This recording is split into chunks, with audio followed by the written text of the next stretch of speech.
So friends, कल हमने purchasing power parity theory समझी थी और इस फॉर्मूले का डेरिवेशन भी हमें समझ में आ गया था। और उसके लिए मैं बेटर है एक एग्जाम्पल के थ्रू आप लोगों को वापस समझाने की कोशिश करता हूं, अगर किसी बच्चे को नहीं समझ में आया है तो। सो जो क्वेश्चन था हमारा वो ये था कि डॉलर और स्टर्लिंग,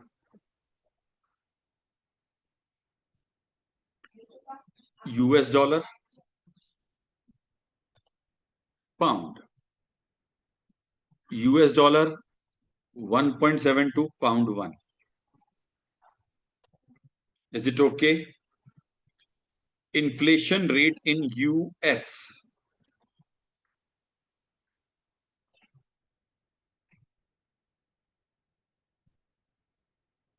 3%,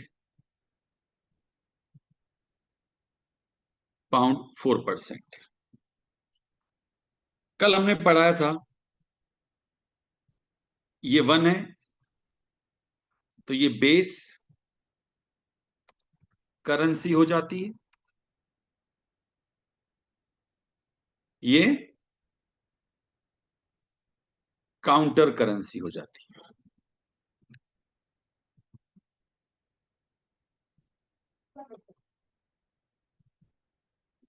बच्चों,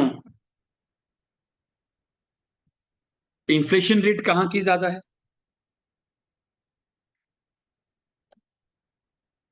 inflation rate of UK is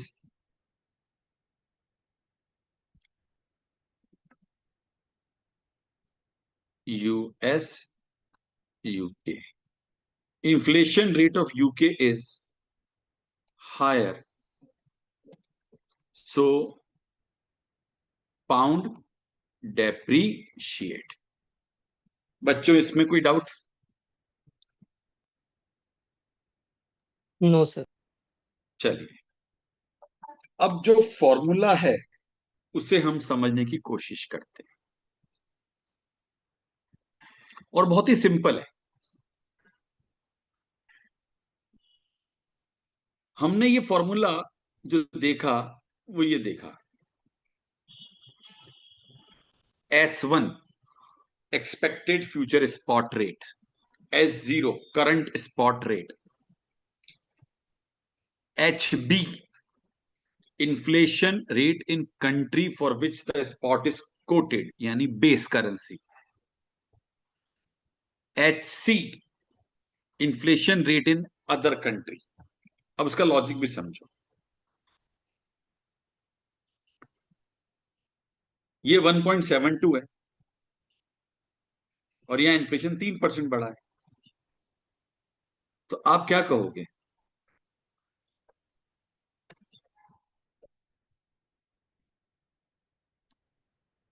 this into rate ये हो जानी चाहिए, यानी 1.72 इन 3% के इन्फ्लेशन के बाद ये हो जाना चाहिए। लेकिन चूंकि परचेजिंग पावर थ्योरिटी लग रही है, परचेजिंग पावर पेरिटी थ्योरी, तो जो हमारी बेस करेंसी है वहां का इन्फ्लेशन रेट 4% है। Answer is 1.7034। इजी लगा आप लोगों को बच्चों?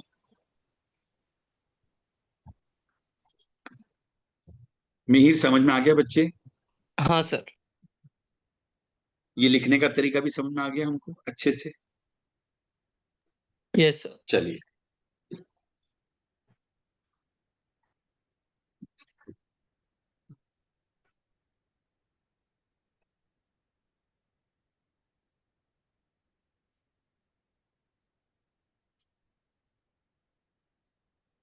ये पढ़ ही लिया था हमने, पीपीटी ये पढ़ लिया था हमने। फिर ये एग्जाम्पल भी हमने एक पढ़ लेते हैं पहले से example. Thus, if a typical set of good costs $1,000 in the USA and the same set cost 500 pound in the UK, तो फ्री ट्रेड आपको 1 पाउंड को $2 तक पहुंचा देगा. कैसे? अगर आज 1 पाउंड इजिकल टू 1.5 है, $1 1 पाउंड इजिकल टू $1.5 है, तो यूएस का परचेजर क्या करेगा? यूके में गुड्स खरीद लेगा.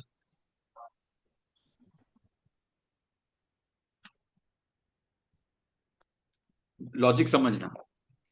यूएस का परचेजर, फिर समझ लो, 1,000 का गुड्स यूएसए में है जबकि वो 500 पाउंड का वहां पर ही है, और 1 पाउंड इजिकल टू 1.5 है. So US purchaser could bye goods more cheaply. बिल्कुल 500 पाउंड में खरीद लेगा, यानी कि $750 में खरीद लेगा. उससे क्या होगा? यूएस का परचेजर खरीदेगा तो यूके में एक्सपोर्ट होगा, यूके से एक्सपोर्ट होगा वो गुड्स. कहां पे? यूएस में. तो जहां एक्सपोर्ट बढ़ेगा वहां डिमांड बढ़ेगी स्टर्लिंग की, तो स्टर्लिंग की रेट राइज हो जाएगी. बोले जिस दिन वो 1 पाउंड इजिकल टू $2 हो जाएगी, क्योंकि दोनों की रेट सेम है, क्योंकि वहां पर वो 500 पाउंड का मिलता था, यहाँ $1,000 का है, उस समय डिमांड खत्म हो जाएगी. No extra US demand for UK export since prices would have been equalized. Purchasing power parity would have been established. और इस तरह से परचेजिंग पावर पैरिटी एस्टैब्लिश हो जाती है. आई होप समझ गए. So clear prediction of the purchasing power parity model of exchange rate determined is that if a country experiences a faster rate of inflation than its trading partner, it will experience a depreciation in its exchange rates. It follows that if inflation rate can predict it, so can movement in exchange rate. यानी inflation rate अगर हम predict कर सकते हैं तो exchange rate भी predict हो जाएंगी. In practice, the purchasing power parity model has shown some weaknesses. बता ही दिया मैंने आप लोगों को. And is a poor predictor of short-term changes in exchange rate. It ignores the effect of capital movement on the exchange rate. Trade and therefore exchange rate will only reflect the price of good which enter into international trade and not the general price level, since this include non-tradable.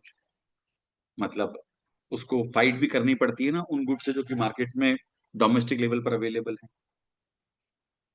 Government में manage exchange rate by interest rate policy.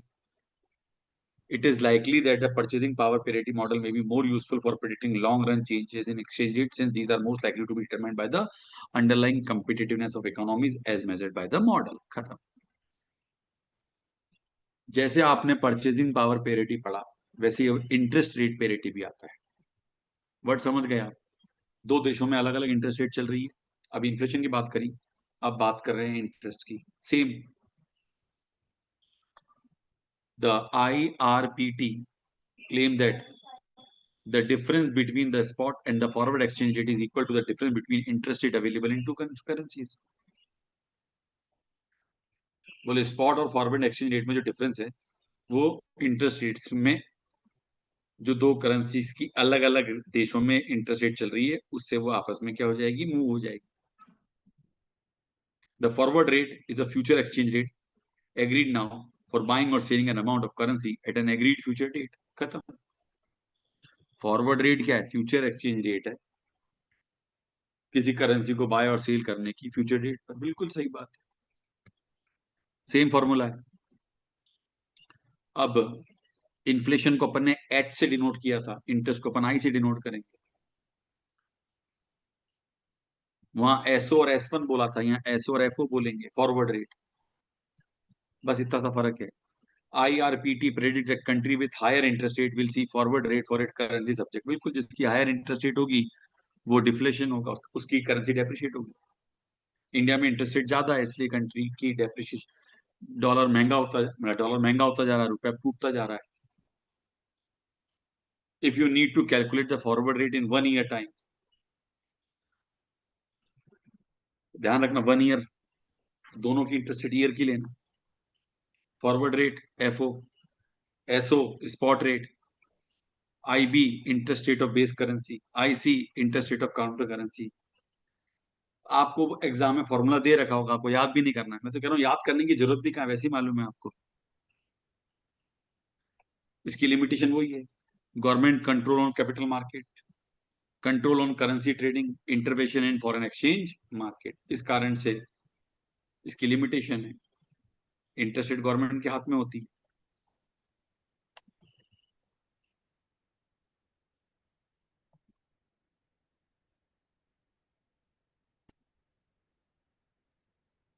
IRPT, the interest rate parity model shows that it may be possible to predict exchange rate movement by referring to differences in normal interest rate. वही, if the forward exchange rate for sterling against the dollar was no higher than the spot rate, but US nominal interest rates were higher, following would happen. क्या कहता है, अगर forward exchange rate for sterling against the dollar was no higher than the spot rate, but US nominal interest rate were higher, अगर US की nominal rate higher है, UK investor अपने fund कहां shift कर देंगे, यूएस में, in order to secure the higher interest rate, since they would suffer no exchange losses when they converted dollar back into pound. The flow of capital from UK to US would raise UK interest rate and force up the spot rate for the US dollar. वही के same repeat theory है, same. पहले इस पे भी question कर लेते हैं।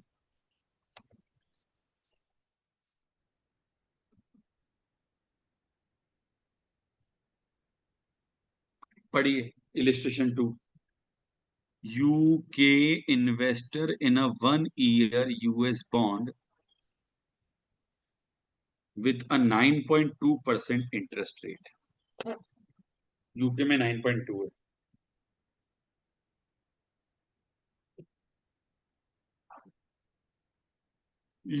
सॉरी यूएस में, यूएस बॉन्ड में 9.2 है, जबकि यूके में कितना है, 7.2। Current spot rate 1 pound is equal to $1.5।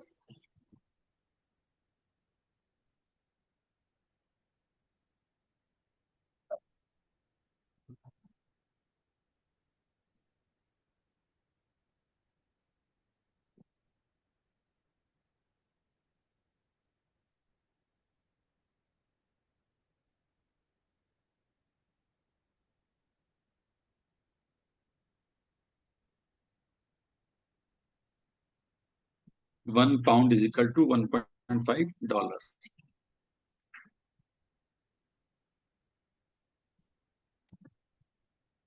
US में रेट है 9.2,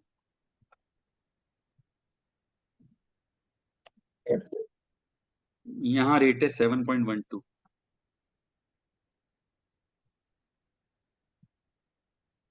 आ गया आपका आंसर। फॉर्मूला तो सेम कॉपी करा था ना अपन, सेम फॉर्मूला है। क्या, 1.5 इंटू, सॉरी आंसर अभी नहीं आया, 1.092, 9.2% है ना, 1 प्लस रेट ऑफ इंटरेस्ट, और नीचे हो जाएगा 1.0712, सॉरी ये रेट हो जाएगी 1.5291।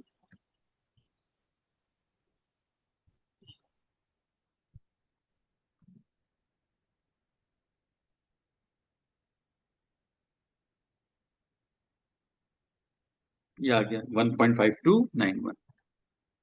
आई होप इजी लगा होगा आप लोगों को, मेर अच्छा लगा, समझ में आ गया आपको। हाँ सर। चलो बच्चे, वेरी गुड।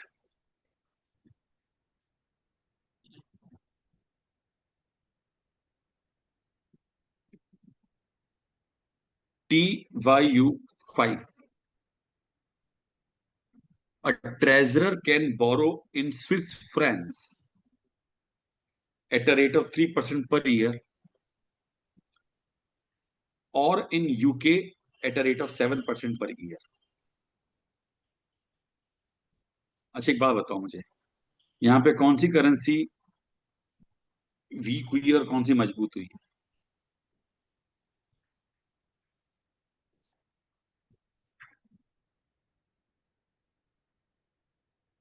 TYU4 में हमने कहा था इन्फ्लेशन रेट यूके की ज्यादा है तो पाउंड डेप्रिशिएट होगा एंड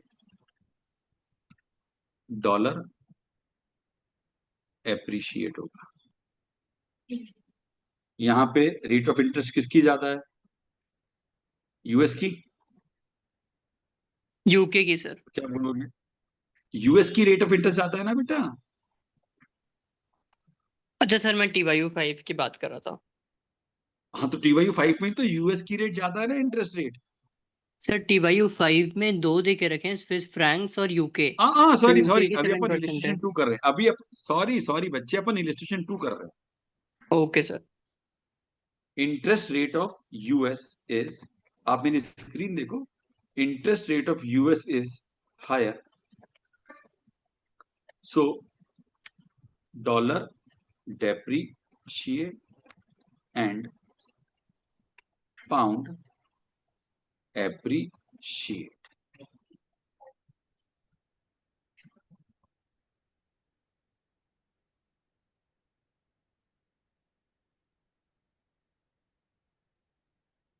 अब हम आ रहे हैं TYU5 पर।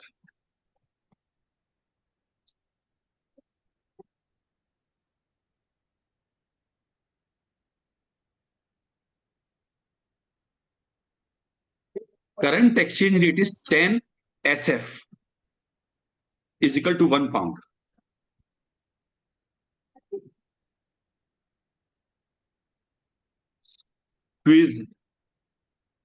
Switzerland, Swiss Frank,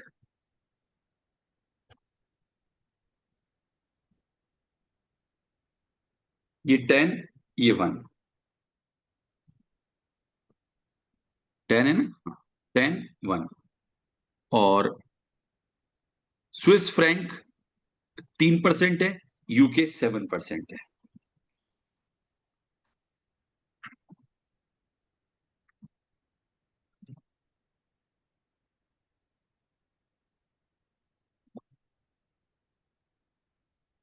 per year ध्यान रखना, तो एक साल बाद क्या रेट हो जाएगी। सो अब यहां मामला उल्टा होगा। Interest rate of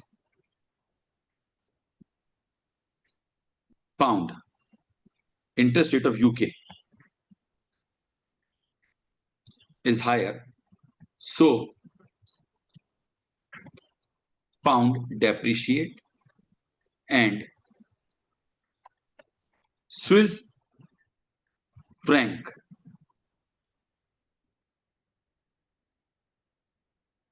appreciate। ये चेंज करना पड़ेगा यहां पर, 10 into 1 plus 0.03 divided by 1.07।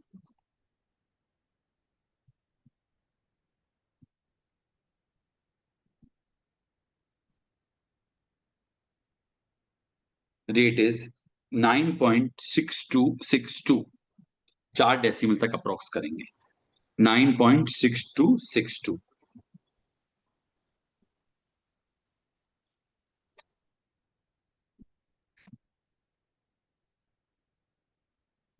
ये देख लीजिए, 9.6262। I hope it is okay now.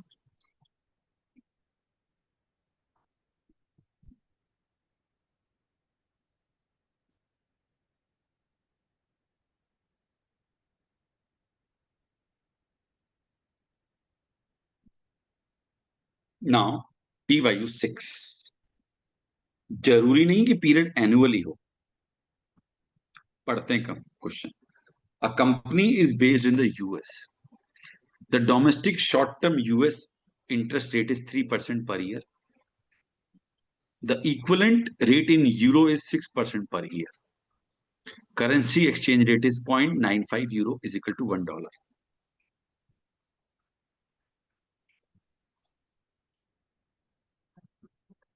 EYU 6.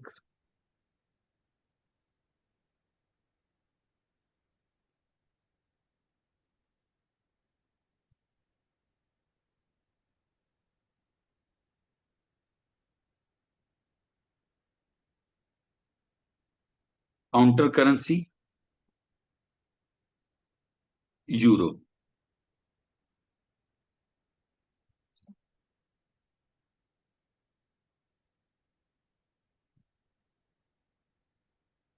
UK,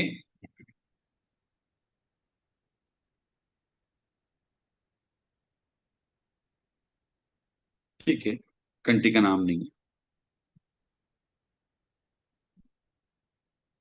और डॉलर है, यहां डॉलर बेस हो जाएगा, यूरो, यूरोप, ये समझ लो आप।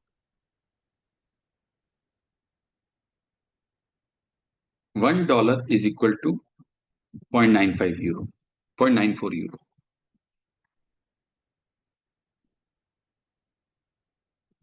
रेट ऑफ इंटरेस्ट यूएस में 3%, यूरो में 6%।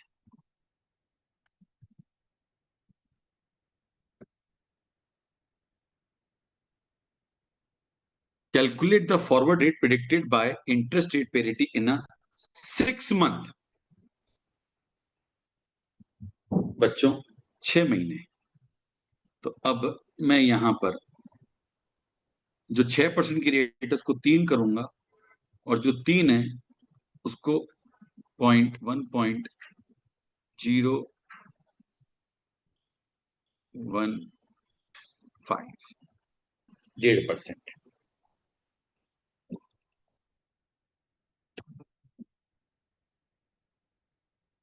ये है एनुअल रेट, हाफ ईयरली, 3 और 1.5। तो 4 डेसिमल तक जब आप इसको अप्रोक्स करोगे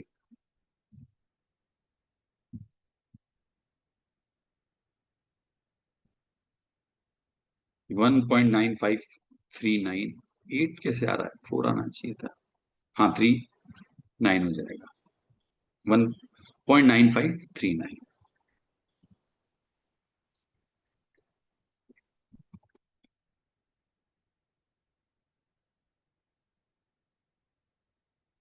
फिफ्थ,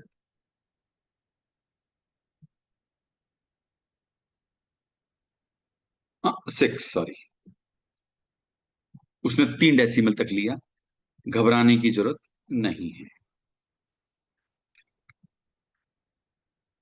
954, 954, 3 डेसिमल तक। अच्छा, अगला क्या मांग रहा है, ये तो मांगा ए, बी मांगा 2 साल बाद। देखो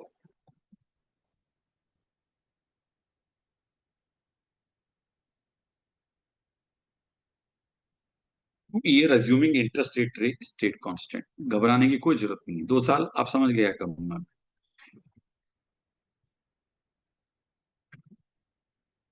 कंट्रोल सी,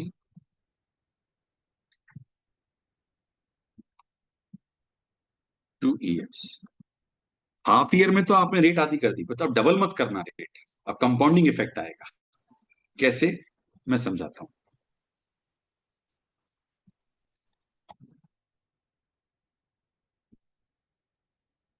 यूं पूरा फॉर्मूला लिख के बताता हूं, दिस इंटू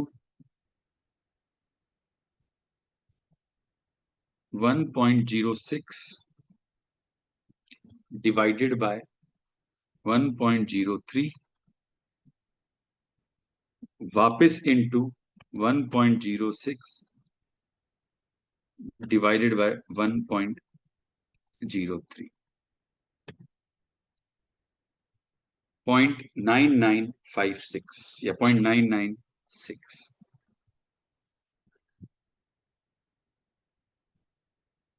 कुछ समझे दो बार क्यों आया, या फिर हाँ अलग सर, वो अलग दो करके साल का दूसरा का? निकालना था तो फिर टू द पावर 2 करके आएगा ना। हाँ बिल्कुल, आफ्टर 1 ईयर, ऐसे भी कर सकते हो आफ्टर 2 ईयर। तो 1 ईयर वाले में आपने ये ले लिया और ये आंसर आ गया। अब इसको बेस ले लिया और इसमें मल्टीप्लाई कर दिया 1.06 डिवाइड बाय 1.03। आई होप समझ गए, आंसर वही आ गया। क्या आप मेरी बात समझ गए? Point nine nine five yes six sir. चलिए बच्चों, अब कुछ नया पढ़ने जा रहे हैं आज। 4 वे equivalence.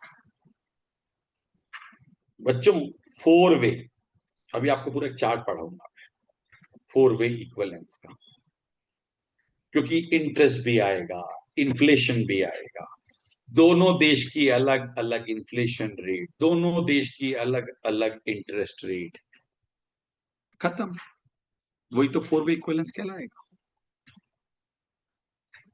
So it is expressed by the formula. वो क्या, फिशर क्या, पहले फिशर की बात करते हैं। फिशर क्या कहता है कि इंटरेस्ट रेट जो निकलती है, एक्चुअली इंटरेस्ट रेट जो निकलती है, पहले फिशर की बात करते हैं उसके बाद पढ़ेंगे, है? वो दो चीजों के पार्ट होती है, उसमें एक तो रियल रेट होती है और एक इन्फ्लेशन भी होता है। यानी हमने अभी सिर्फ इंटरेस्ट रेट पढ़ा था, अब ये इंटरेस्ट रेट को और ज्यादा डिटेल में पढ़ा रहा है।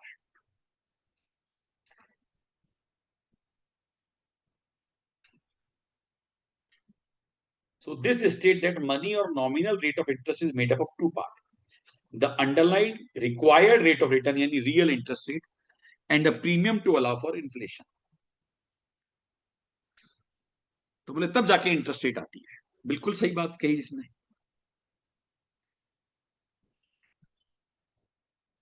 अगेन, जिन कंट्रीज में इन्फ्लेशन रेट हाई होती है,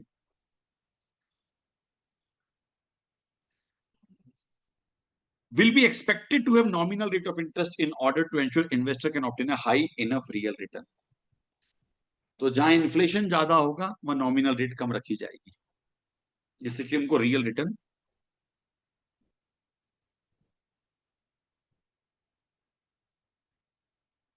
मिल सके। R is real return. I repeat, R is real. वास्तविकता में क्या मिला, क्योंकि इन्फ्लेशन से तो, इन्फ्लेशन बढ़ने से जो मिला वो तो किसी काम का होता ही नहीं है ना।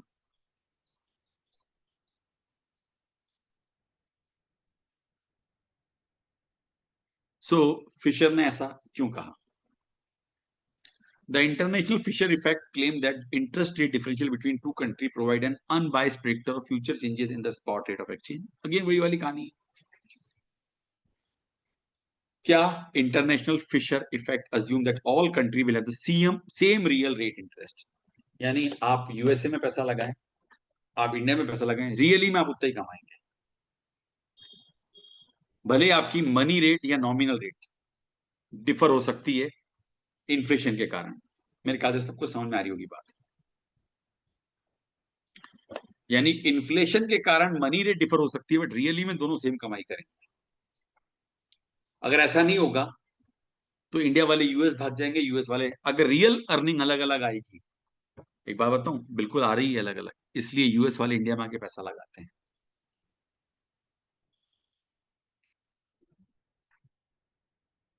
इंडिया वाले यूएस में नहीं लगाते हैं, यूएस वाले इंडिया में लगाते हैं, क्योंकि उनको रियल रिटर्न ज्यादा मिलता है। ये प्रैक्टिकल बात बता रहा हूं। थ्योरी में तो हमने साफ कहा कहीं भी पैसा लगाओ सेम ब्याज मिलेगा। अच्छा, जो मनी या नॉमिनल मतलब इंटरेस्ट, आई, आर मतलब रियल, और इन्फ्लेशन को अपन डिनोट कर रहे थे एच से। सो thus the interest rate differential between two countries should be equal to the expected inflation differential। बिल्कुल, जो इन्फ्लेशन का डिफरेंशियल होगा उसके कारण इंटरेस्ट रेट में डिफरेंशियल आ जाएगा। Therefore, the country with higher expected inflation rate will have higher nominal interest rate, और अगर लोअर एक्सपेक्टेड इन्फ्लेशन रेट है तो लोअर नॉमिनल रेट। लेकिन प्रैक्टिस में इंटरेस्ट रेट डिफरेंशियल आ रहा पुअर अनबायस्ड प्रेडिक्टर, पुअर, क्योंकि इंटरेस्ट रेट डिफरेंशियल के अलावा और भी कई फैक्टर होते हैं जो एक्सचेंज रेट को इंपैक्ट करते हैं। वही government intervention in foreign exchange market. ठीक है, लाइए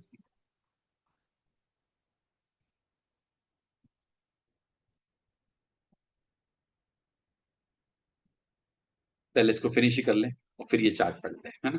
चलो,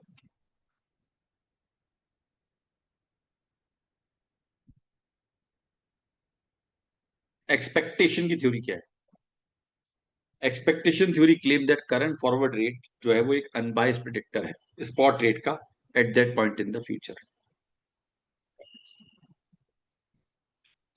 If a trader takes the view that a forward rate is lower than the expected future spot price, अगर ट्रेडर का ये व्यू है कि फॉरवर्ड रेट कम होगी फ्यूचर स्पॉट प्राइस से, तो बेटर है ना फॉरवर्ड खरीद लो। तो जो बाइंग प्रेशर होगा फॉरवर्ड पे, वो प्राइस राइज कर देगा, और तब तक करेगा जब तक कि फॉरवर्ड का प्राइस इक्वल ना हो जाए मार्केट जो सोच रहा है फ्यूचर में उसका प्राइस। लेकिन अगर वास्तविकता में देखा जाए तो ये पुअर अनबायस्ड प्रेडिक्टर है, पुअर है। Sometime it is wide of the mark in one direction and sometime wide of the mark in the other, यानी किसी, इससे कोई फर्क नहीं पड़ता, प्रैक्टिकल लाइफ में अलग चलता है। अब जो मैंने आपको 4 वे इक्विवेलेंस बोला था, इन सबको मिला लो। The theories can be pulled together to show the overall relationship between spot rate, interest rate, 4 way, 4 चीज, spot, interest, inflation and the forward. Spot rate, interest rate, inflation rate and the forward and expected future spot rate. चौथा चीज forward and expected future spot rate. ठीक। So these relationship 4 पे समझ गए, चार, क्या क्या, स्पॉट में 4 चीजों में रिलेशन है, स्पॉट में, इंटरेस्ट में, इन्फ्लेशन में, और forward and expected future spot rate में। These relationship can be used to forecast exchange rate. 4 पे समझ गए, 4 way. Note that in the absence of other factor affecting exchange rate, the differential in interest rate and inflation rate should be the same। अगर कोई और factor नहीं होंगे तो जो इंटरेस्ट रेट और इन्फ्लेशन रेट का जो डिफरेंस होगा वो सेम होगा, meaning that forward rate and the future spot rate would also be the same.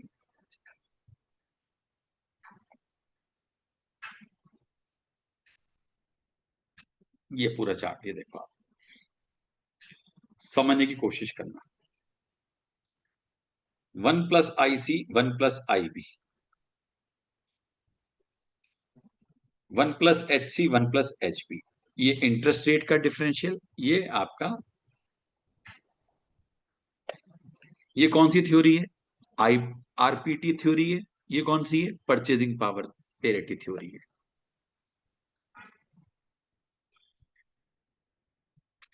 तो जो एक्सपेक्टेशन थ्योरी, इसलिए हमने आपको ध्यान हो तो परचेजिंग पावर में S1 बोला था और यहां पर FO बोला था, कुछ याद करो। परचेजिंग पावर में अपन ने बोला था S1 is equal to SO into 1+HC upon 1+HB, जबकि यहां बोला था FO is equal to SO into 1+IC 1+IB। तो एक्सपेक्टेशन थ्योरी क्या करती है?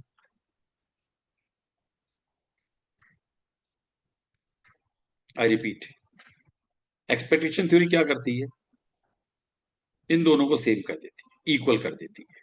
इसके कारण FO upon SO is S1 upon SO। अब इसको अपन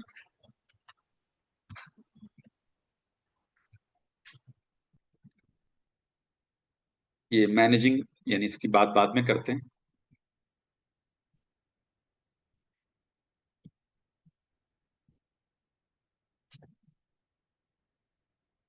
क्वेश्चन लिए ही नहीं इसने, चलो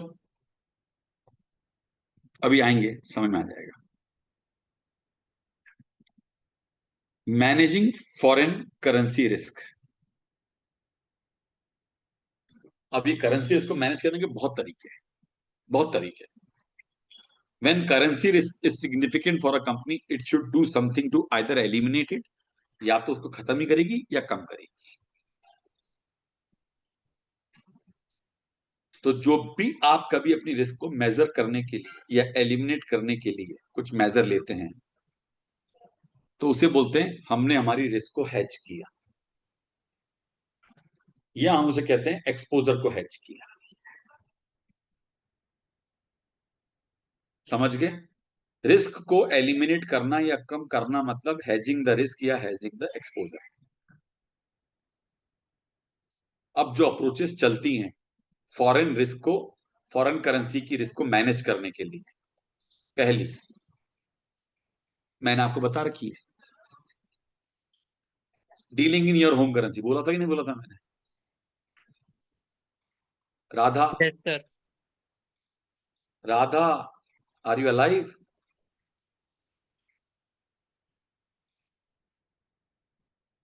नो। भाई आप छोड़ो, आप होम करेंसी, आप अगर माल बेच रहे हो तो कहो पैसा मैं होम करेंसी में दूंगा, मेरी डोमेस्टिक करेंसी में दूंगा। और अगर माल खरीद रहे हो, बेच रहे हो तो बोले लूंगा, बेच रहे हो तो बोले लूंगा करेंसी हमारी कंट्री की में, और खरीद रहे हो तो बोले दूंगा पैसा हमारी करेंसी में। पहला चीज समझ में आ गई।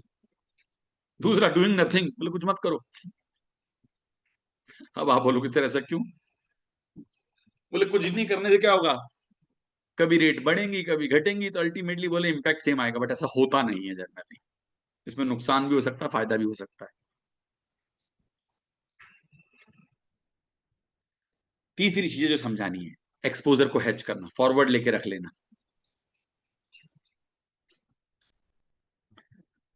लीडिंग और लैगिंग, लीडिंग और लैगिंग दोनों एक साथ समझाऊंगा। तो 5 चीजें हो गई करेंसी रिस्क को मैनेज करने के लिए अभी तक। क्या? Dealing in your home currency, doing nothing, hedging the exposure, leading, lagging, matching receipt and payment. सबको एक एक पढ़ाऊंगा अभी। हाँ, नेटिंग, नेटिंग, नेट करना, फॉरेन करेंसी बैंक अकाउंट खोल के रख लेना, और मैचिंग एसेट्स एंड लाइबिलिटी। तो एक एक को सबको पढ़ाऊंगा। चलो ना, 9 के नाम एक बार बता दें। मीर आप ही बता दो, 9 के 9 अप्रोचेस। हाँ sir. Dealing in your home currency, doing nothing, leading, lagging, matching receipts and payments, netting, foreign currency bank accounts, matching assets and liabilities. एक भूल गए बीच में आप, हेजिंग द एक्सपोजर। हाँ सर, हेजिंग द एक्सपोजर। अब इन 9 को एक एक करके पढ़ते हैं। Dealing in your home currency, insist all customer pay in your own home currency and pay for all import in export। करो तो कहो कि भाई मुझे मेरी करेंसी में पैसा चाहिए, इंपोर्ट करो तो कहो मैं मेरी करेंसी में पैसा दूंगा। बोलो हाँ, यस। Yes sir. इससे रिस्क किसको ट्रांसफर हो जाएगी? Other party. अगर आपने अगर आपने बेचा है तो रिस्क जो कस्टमर है उस पर चली गई, और आपने खरीदा है तो सप्लायर पे चली जाएगी। बट ये एक्सेप्टेबल नहीं होता, कोई राजी थोड़ा ना होगा इसके बारे में। हमारी हम में दम होगा तो हम करवा पाएंगे। दूसरा, डू नथिंग, कुछ मत करो। क्यों? लॉन्ग रन में कुछ, विन सम लूज सम, कभी करेंसी बढ़ेगी कभी घटेगी, तो बोले लॉन्ग रन में अगर आप देखोगे तो कभी आपका फायदा होगा कभी नुकसान होगा। बड़ा ही बकवास मैथड है। लेकिन ये कब है? जब छोटे छोटे ट्रांजेक्शन हो तब ठीक है यार। मोटे ट्रांजेक्शन में डू नथिंग करके, कुछ नहीं करके बैठ जाओ, ऐसा नहीं होता। Work for small occasional transaction, इससे ट्रांजेक्शन कॉस्ट बचती है, क्योंकि हेजिंग वेजिंग जब करोगे तो खर्चा लगेगा। कुछ मत करो, बट हाँ ये तभी होगा जब ट्रांजेक्शन ओकेजनल हो, छोटे हो, स्मॉल ओकेजनल ट्रांजेक्शन। पहली दो बातें तो समझ में आ गई? हाँ भरो, आगे बढ़ जाऊं। हाँ। Dealing in your home currency and do nothing, dangerous है ये। डू नथिंग बोल ही दिया मैंने आपको। चलो, अब लीडिंग और लैगिंग एक साथ पढ़ाऊंगा। लीडिंग में क्या होता है देखना जरा। Leading,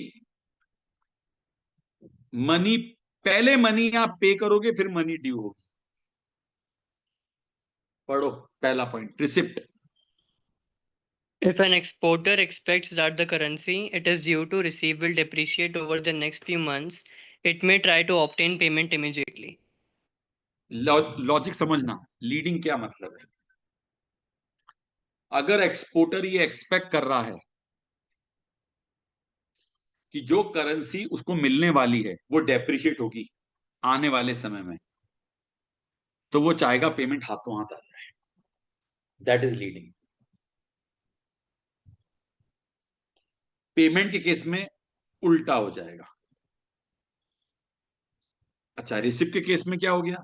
this may be achieve by offering a discount for.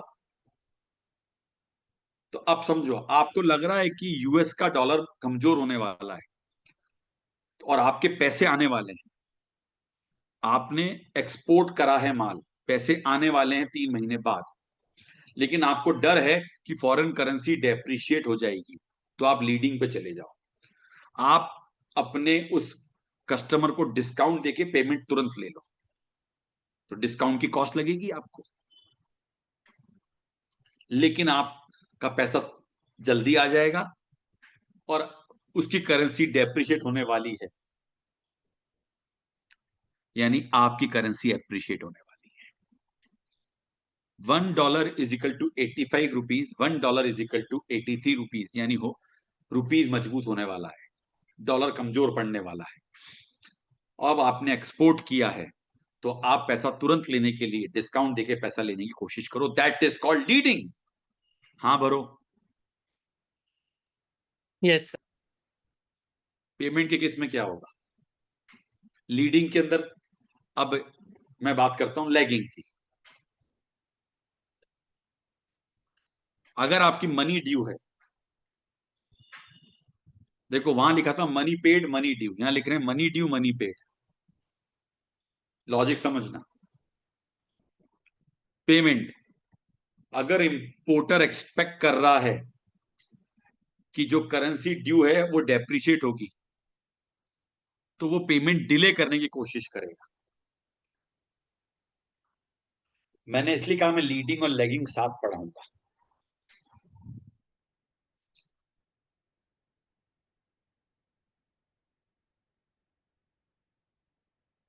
Importer, आपने खरीदा और आपको लग रहा है कि डॉलर कमजोर पड़ने वाला है, पेमेंट डिले करो ना यार। हाँ या ना? तो लीडिंग कब करना है लैगिंग कब करना है, समझ में आ गई बात? Yes, sir.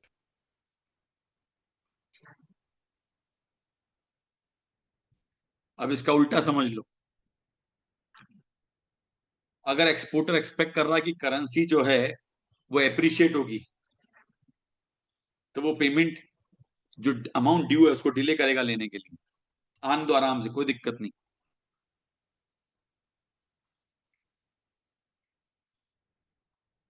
इधर देख लो लैगिंग के अंदर, अगर एक इंपोर्टर है वो एक्सपेक्ट कर रहा है कि करेंसी एप्रिशिएट होगी तो पेमेंट तुरंत देने की कोशिश करेगा। आई होप समझ गए सब लोग।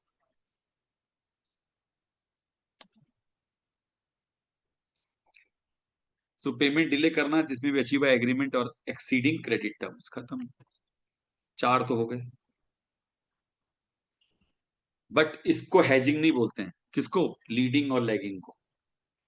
ये हमारा स्पेकुलेशन है, सिर्फ हम सोच रहे हैं ऐसा होगा। कंपनी को बेनिफिट सिर्फ तभी होगा जब उसका एंटिसिपेट जो उसने किया है वो हो। उसको लग रहा है कि डॉलर गिरेगा और उसने अपनी रिसिप्ट अभी ले ली, तब तो वो फायदे में रह गया। उसको लग रहा है कि डॉलर गिरेगा और उसने अपना पेमेंट डिले कर दिया, तब तो वो फायदे में रहेगा। ये स्पेकुलेशन है पूरा पूरा। जिस डायरेक्शन में आप मूवमेंट चाह रहे हो डायरेक्शन में हुआ तो ही आपको फायदा होगा, वरना नहीं होगा। बट इसको हेजिंग नहीं बोलते।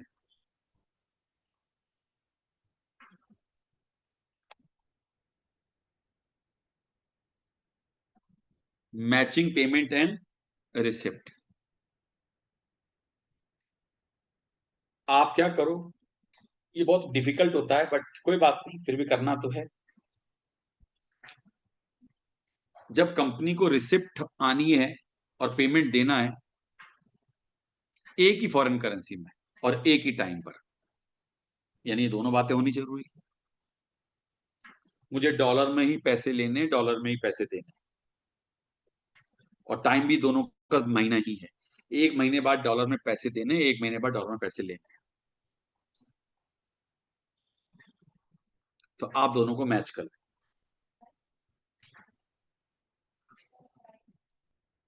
फिर उसके बाद हमें फॉरेक्स मार्केट में सिर्फ अनमैच पोर्शन के लिए डील करना पड़ेगा। It is then only necessary deal on the foreign exchange market for the unmatched portion of the, क्योंकि बाकी तो मैच करा लिया आपने। एग्जाम्पल, आपको एक महीने बाद $16 मिलियन देने, आपको एक महीने बाद $10 मिलियन आने, तो आप एक काम करो, सिर्फ 6 मिलियन के लिए ही आपको एक्सपोजर होगा, क्योंकि 10 मिलियन का तो पेमेंट आएगा, 10 मिलियन का पेमेंट जाएगा। सेम। ये तो समझ में आ गई बात। Matching payment and receipt easy लगा आपको। बट हाँ, 6 मिलियन के लिए अब आप वही, कुछ मत करो, लीडिंग कर लो, लैगिंग कर लो, हैजिंग कर लो, समझ रहे हो, वो सब चीजें कर सकते हो। वो अनमैच एक्सपोजर है। क्या है? यानी मैचिंग पेमेंट एंड रिसिप्ट में कोई टेंशन नहीं। आप अपने पेमेंट और रिसिप्ट मैच कर लो और बचे हुए अमाउंट के लिए आप जो उसको आप अनमैच्ड एक्सपोजर बोलोगे। अच्छा, मैच एक्सपोजर समझ गए? 16 मिलियन आना है, 10 मिलियन जाना है, तो 10 मिलियन आपका मैच हो गया, जो बैलेंस है वो अनमैच हो गया। यानी 6 मिलियन जो आना है उसके लिए अब आपको जो भी मेथड अपनाना है वो आप फॉलो कर लो।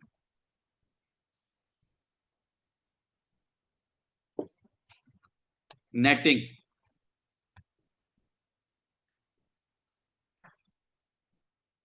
मैचिंग की तरह netting technically exchange risk manage करने का मेथड नहीं।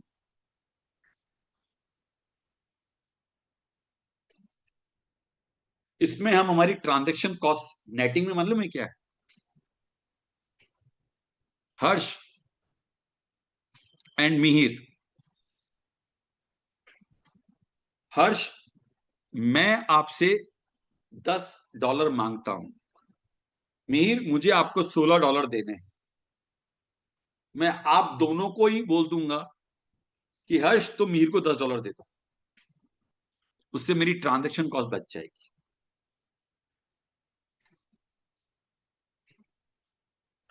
बट ऐसा कब होगा? जब हर्ष और मिहिर ग्रुप कंपनीज है। मतलब एक्चुअली अब ग्रुप कंपनीज क्या होती हैं? आपस में रिलेटेड कंपनीज। तो बैलेंसेस नेट हो जाते हैं। नेट समझ गए? नेट ऑफ हो जाते हैं। सिंपली आप समझ लो, आप 3 दोस्त हो, एक किसी से मांगता है, दूसरे को देने हैं, तीसरा किसी से मांगता है, ऐसे आपस में है, तो नेट कर लो और बचा हुआ आपस में लेन देन कर लो, खत्म। नेटिंग समझ में आ गया? हाँ सर। अगला, फॉरेन करेंसी में अकाउंट खुलवा लो यार आप तो। फॉरेन करेंसी बैंक अकाउंट खुलवा के रख लो। जब लगातार ही पैसे आ रहे जा रहे हैं डॉलर में, फॉरेन करेंसी का अकाउंट खोल के रख लो यार, उस पर बैलेंस पड़ा रहेगा। This operate as a permanent matching process हो जाता है आपका। The exposure to exchange is limited to the net balance on the account. ये सबसे बढ़िया तरीका होता है, फॉरेन करेंसी बैंक अकाउंट खोल के रख लो, टेंशन ही खत्म।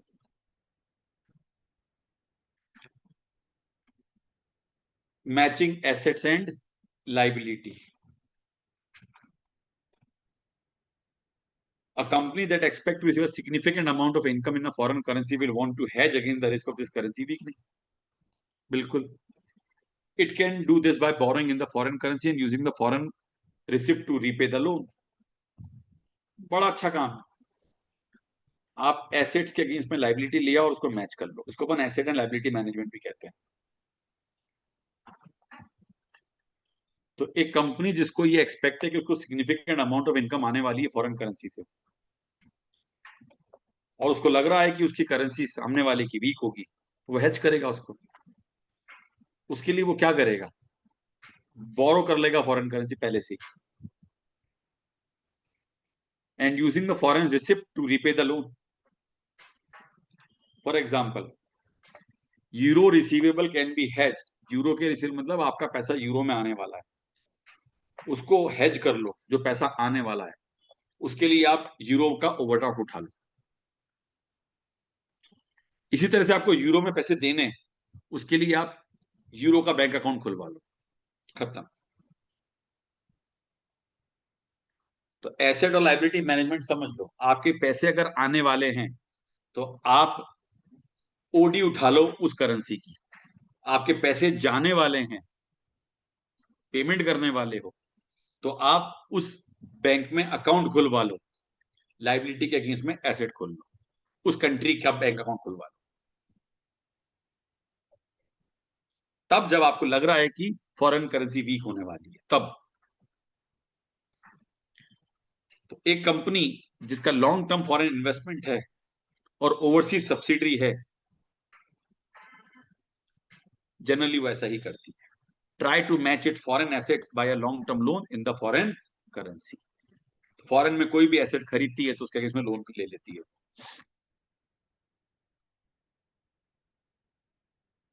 Now next, hedging with forward exchange contract.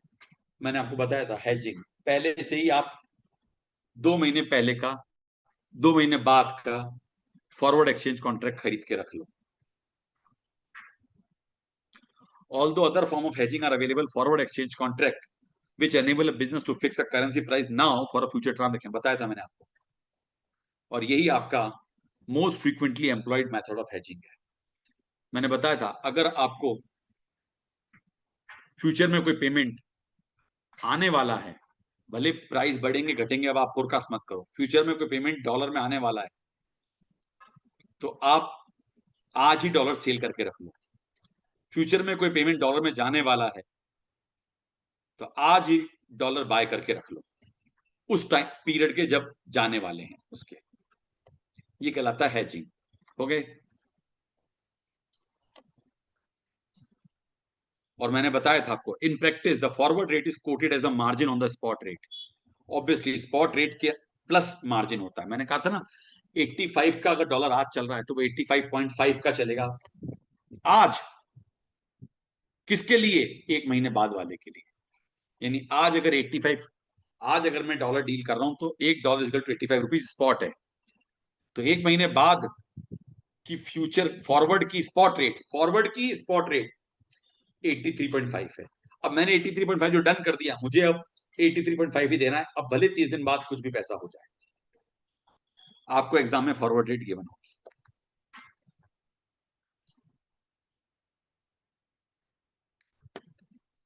तो दोस्तों,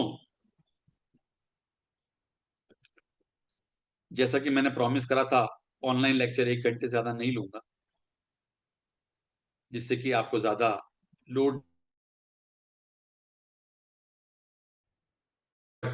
आई होप सबको समझ में आया होगा। इजी लगा होगा आज का टॉपिक। चलो, TYU 7 होमवर्क में दे रहा हूं।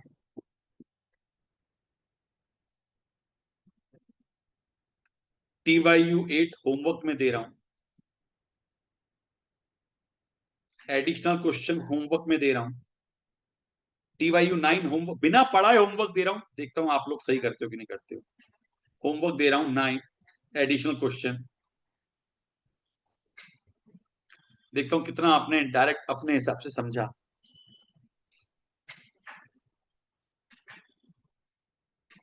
इलिस्ट्रेशन 4 कोशिश करना करके आने की, जो मैंने 4 क्वेश्चन दिए। फिर ये बाकी का काम हम मंडे को लेक्चर लेंगे, तब पढ़ेंगे। So that's all for the day. Thank you everyone. Thank you, sir.